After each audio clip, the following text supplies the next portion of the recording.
Talker ثنا یوسف ثنا یوسف معروف ٹک talker ثنا یوسف کو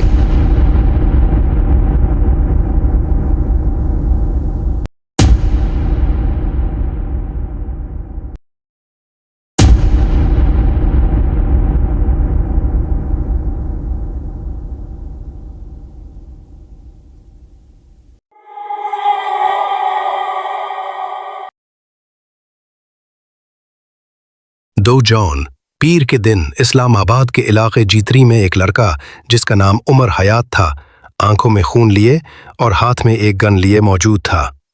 عمر فیصل آباد سے تعلق رکھتا تھا اور ایک مڈل کلاس فیملی سے تھا، لیکن اسے ہمیشہ سے امیر دکھنے کا شوق تھا۔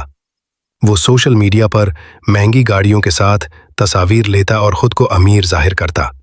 عمر خود کچھ نہیں کرتا تھا اور جو جرم اس نے کیا اس سے آپ اس کی ذہنیت کا اندازہ لگا سکتے ہیں۔ سوشل میڈیا کی ایسی دنیا میں عمر نے ثنا یوسف کو جاننا شروع کیا۔ ثنا چترال سے تھی لیکن اب اسلام آباد میں رہ رہی تھی۔ ٹک ٹاک پر ثنا کے 1 ملین سے زیادہ فالوورز تھے اور اس کی ویڈیوز بہت اہم تھیں، جیسے کہ دوستوں کے ساتھ باہر جانے کی ویڈیوز یا کسی برانڈ کو انڈورس کرنے کی ویڈیوز۔ عمر اور ثنا کا رابطہ انسٹاگرام پر ہوا اور دونوں کی کافی عرصے تک عام بات چیت رہی۔ یہ بھی کہا جا رہا ہے کہ عمر ثنا کے سوشل میڈیا اکاؤنٹس کو پروموٹ کرتا تھا اور ثنا اسے بھائی کہہ کر بلاتی تھی، لیکن دوسری طرف عمر ثنا کو جھانون کی حد تک پسند کرنے لگا تھا۔ وہ ثنا سے بار بار ملنے کا کہتا لیکن ثنا انکار کر دیتی۔ دوستوں، کہتے ہیں کہ خالی مکان شیطان کی دکان ہوتی ہے۔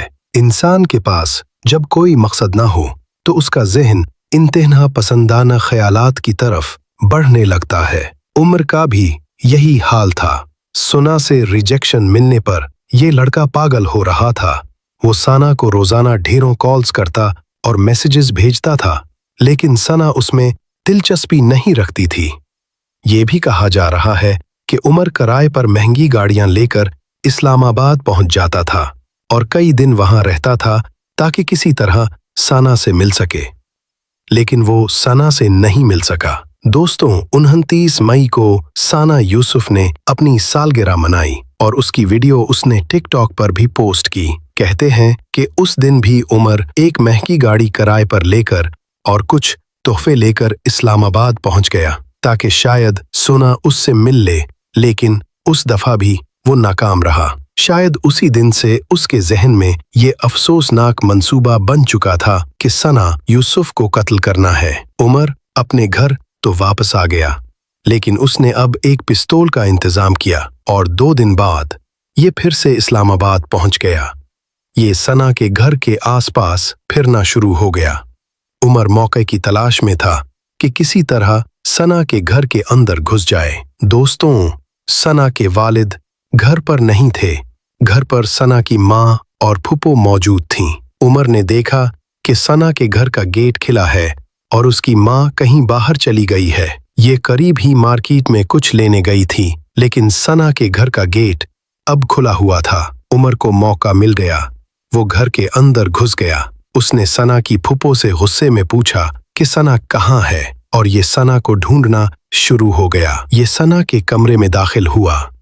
ثنا اور اس کی پھپھو نے اس کو سمجھانے کی بہت کوشش کی، لیکن اس کے ہاتھ میں گن تھی اور اس نے اچانک ثنا کے سینے پر گولیاں چلا دیں۔ عمر وہاں سے فرار ہو گیا۔ ثنا کو فوراً ہسپتال لے جایا گیا، لیکن ثنا اس دنیا سے چلی گئی تھی۔ پولیس نے عمر کو 20 گھنٹوں میں ہی فیصل آباد سے گرفتار کر لیا۔ اور اس سے ہمیں واقعی کئی سبق ملتے ہیں۔ میں آپ کی بات کو ذرا ترتیب سے اور واضح انداز میں سادہ زبان میں دوبارہ پیش کر رہا ہوں تاکہ یہ پیغام مزید مؤثر ہو۔ اس واقعے سے ہمیں کیا سبق ملتا ہے؟ ہر فین قابل بھروسہ نہیں ہوتا۔ کبھی کسی اجنبی شخص پر صرف اس لیے بھروسہ نہ کریں کہ وہ آپ کا فین ہے یا آپ کی تعریف کرتا ہے۔ تعریف کے پیچھے نیت چھپی بھی ہو سکتی ہے۔ ذاتی معلومات کبھی بھی شیئر نہ کریں۔ کسی کو اپنا گھر کا پتہ، فون نمبر، واٹس ایپ یا دیگر نجی معلومات کبھی بھی نہ دیں، چاہے وہ کتنا بھی اچھا یا شریف لگے۔ جیسے ڈراموں کے اداکار ہزاروں لوگوں کے فینز ہوتے ہیں، کیا وہ سب کو اپنا فون نمبر دیتے ہیں؟